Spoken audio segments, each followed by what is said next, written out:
الحمدللہ رب العالمین والصلاة والسلام علی سید المرسلین اما بعد فاعوذ باللہ من الشیطان الرجیم بسم اللہ الرحمن الرحیم۔ میرا نام سید رضوان اللہ شاہ اور آپ دیکھ رہے ہیں یوٹیوب چینل اصلاح اعمال۔ آج کی ویڈیو میں ہم انشاءاللہ عز و جل ایک نیا سلسلہ شروع کرنے جا رہے ہیں اور اس میں ہم انشاءاللہ عز و جل قرآن مجید کی جو صورتیں ہیں ان کے متعلق معلومات حاصل کریں گے کہ کہاں پہ نازل ہوئی، کتنی آیتیں ہیں، کتنی رکوع ہے، کتنے حروف ہیں اس صورت میں، اور اس صورت میں مضامین کیا ہیں، اور اس صورت کی کیا کیا شان ہے، وہ انشاءاللہ عز و جل یہ ہم جو ہے سیکھا کریں گے۔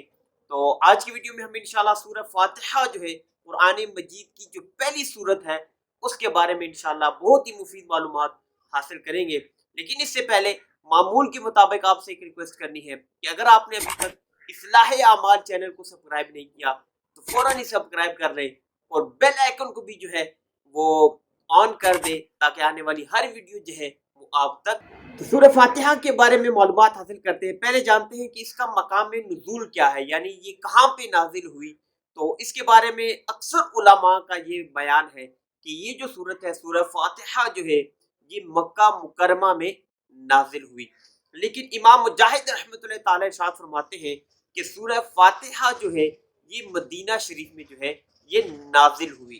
اور ایک قول یہ بھی ہے کہ سورہ فاتحہ جو ہے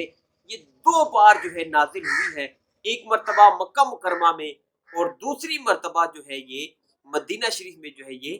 نازل ہوئی ہے۔ تو یہ اس کا مقام نزول کے متعلق جو ہے کچھ روایات تھی، کچھ معلومات تھی۔ اب اس میں آیات، کلمات اور حروف کی تعداد کیا ہے؟ تو سورہ فاتحہ میں جو ہے ایک رکوع ہے اور اس میں 7 آیتیں ہیں، 27 کلمے ہیں، یعنی الحمد جو ہے یہ ایک کلمہ ہے، اللہ جو ہے یہ ایک کلمہ ہے، اور رب جو ہے اس طرح یہ ایک کلمہ ہے۔ تو یہ ٹوٹل 27 کلمے ہیں اس میں، اور حروف جو ہے یعنی الف، با، تا، یہ حروف جو ہے ان کی تعداد 140 ہے۔ جی ہاں،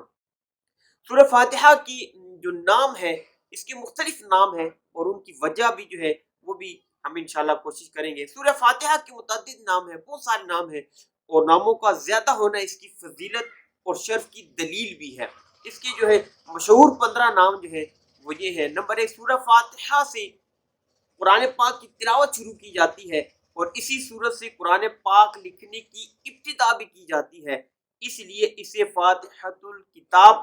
یعنی کتاب کی ابتدا کرنے والی صورت بھی کہتے ہیں۔ نمبر 2، اس صورت کی ابتدا کیونکہ الحمدللہ سے ہوتی ہے تو اسی مناسبت سے اس صورت کو سورۃ الحمد یعنی وہ صورت جس میں اللہ تعالیٰ کی حمد جو ہے بیان کی گئی ہے، اس لیے اسے سورہ حمد بھی کہتے ہیں۔ سورہ فاتحہ قرآن پاک کی اصل ہے، اسی بنا پر اسے ام القرآن اور ام الکتاب بھی کہتے ہیں۔ یہ صورت نماز کی ہر رکعت میں پڑھی جاتی ہے، یا یہ صورت 2 مرتبہ نازل ہوئی، اس وجہ سے اسے السبع مثانی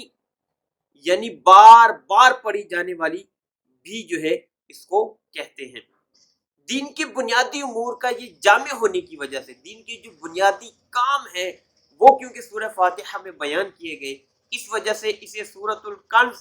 سورۃ الوافیہ اور سورۃ الکافیہ بھی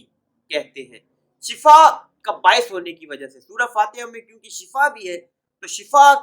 کا اس میں کیونکہ عنصر پایا جاتا ہے، تو اس وجہ سے اس کی یہ ایک شان ہے سورہ فاتحہ کی، تو اسے سورۃ الشفا اور سورۃ الشافیہ بھی جو ہے کہتے ہیں۔ اور دعا پر مشتمل ہونے کی وجہ سے کیونکہ اس میں دعائیہ کلمات ہیں اور یہ بہت ہی جامع دعائیہ کلمات اس میں کیونکہ شامل کیے گئے، اس وجہ سے اس کو سورۃ الدعاء اور سورۃ تعلیم المسئلہ اور سورۃ السوال یعنی سوال جو ہے وہ بھی کہتے ہیں، سورۃ المناجہ یعنی مناجات جس میں بیان کی گئی ہے، اور سورۃ التفویض بھی کہا جاتا ہے۔ تو یہ اس کی جو ہے 15 مشہور نام تھے اور ان کی وجہ بھی ہم نے بیان کی کہ کیوں جو ہے ان کو یہ سورت کہا جاتا ہے۔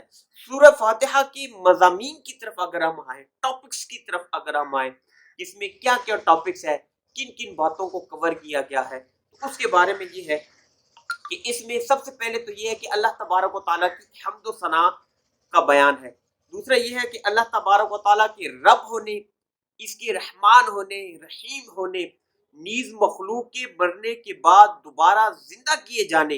اور قیامت کے دن اعمال کی جزا ملنے کا بھی ذکر ہے۔ تیسرا جو مضمون سورہ فاتحہ میں ملتا ہے وہ یہ ہے کہ صرف اللہ تعالیٰ کی عبادت کا مستحق ہونے اور اس کے حقیقی مددگار ہونے کا تذکرہ بھی سورہ فاتحہ میں موجود ہے۔ نمبر 4، دعا کے آداب کا بیان جو ہے اور اللہ تعالیٰ سے دین حق اور صراط مستقیم کی طرف ہدایت ملنے، نیک لوگوں کے حال سے موافقت اور گناہوں اور گمراہوں سے اجتناب یعنی دور رہنے کی جو ہے دعا مانگنے کی تعلیم بھی کی گئی ہے، یہ ہمیں سکھایا بھی گیا ہے۔ تو یہ تو وہ چند مضامین ہیں جو کہ سورہ فاتحہ کی تفصیلی ذکر کے لیے بیان کیے گئے، لیکن اگر اس کو باقی جو ہے تفصیل سے ذکر کیا جائے تو بہت بڑی صورت ہے، اور اگر اس کے اوپر لکھنے کے اوپر آئیں تو آپ اس قول سے اندازہ لگائیے گا کہ حضرت سیدنا علی رضی اللہ تعالیٰ عنہ ارشاد فرماتے ہیں اگر میں چاہوں تو سورہ فاتحہ کی تفسیر سے 70 اونٹ بھر دوں، یعنی اس میں اتنی گہرائی ہے۔ اگر حضرت علی رضی اللہ تعالیٰ عنہ چاہتے لکھنا شروع کرتے صرف اس صورت کی جو ہے تفسیر تو 70 اونٹ بھر جاتے۔ اعلیٰ حضرت امام احمد رضا خان رحمۃ اللہ تعالیٰ حضرت علی رضی اللہ تعالیٰ عنہ کا یہ قول نقل فرمانے کے بعد کہتے ہیں کہ وہ ایک اونٹ جو ہے یعنی کتنے من بوجھ اٹھاتا ہے اور ہر ان میں کتنے ہزار اجزاء ہوتے ہیں۔ اب آپ اندازہ لگائیں کہ ایک اونٹ جو ہے وہ کئی من تک جو ہے وہ وزن اٹھا سکتا ہے، اور اس من میں بھی کئی اجزاء ہوتے ہیں، تو اس کا حساب اگر لگایا جائے تو تقریباً 25 لاکھ جز بنتے ہیں۔ یہ فقط سورہ فاتحہ کی تفسیر ہے، یعنی اگر سورہ فاتحہ کی تفسیر کے متعلق آیا جائے تو اس میں اتنی وسعت ہے۔ تو یہ سورہ فاتحہ جو ہے بہت پیاری صورت ہے، اللہ تبارک و تعالیٰ ہمیں اس کی برکتیں نصیب فرمائے۔ اس کی مزید بہت پیاری ڈیٹیل سورہ فاتحہ کے فضائل کیا ہیں، اور ایک بہت ہی پیارا واقعہ جو امام اعظم ابو حنیفہ رحمۃ اللہ تعالیٰ کے زمانے میں ہوا اور ان کے ساتھ پیش آیا، وہ بہت پیارا واقعہ ہے، لیکن ویڈیو کیونکہ بڑی ہو جائے گی اس لیے اس کو 2 حصوں میں کرتے ہیں۔ آج یہاں تک ہی کافی ہے، آنے والی ویڈیو میں انشاءاللہ عز و جل ہم اس کے فضائل سیکھیں گے اور وہ واقعہ بھی سنیں گے کہ وہ واقعہ کیا تھا۔ دعا ہے اللہ تبارک و تعالیٰ ہماری اس ویڈیو کو اپنی بارگاہ میں قبول فرمائے اور اس کو میرے لیے اور آپ سب دیکھنے والوں کے لیے قیامت کے دن ذریعہ نجات بنائے۔ دعا ہے اللہ تبارک و تعالیٰ آپ کی جان کی، مال کی، عزت کی، آبرو کی حفاظت فرمائے اور یہ تمام دعائیں میرے حق میں قبول فرمائے۔ نئی ویڈیو کے ساتھ پھر آپ کی خدمت میں حاضر ہوں گے، تب تک کے لیے اپنا خیال رکھیے گا، مجھے دعاؤں میں یاد رکھیے گا۔ اللہ حافظ، السلام علیکم ورحمۃ اللہ وبرکاتہ۔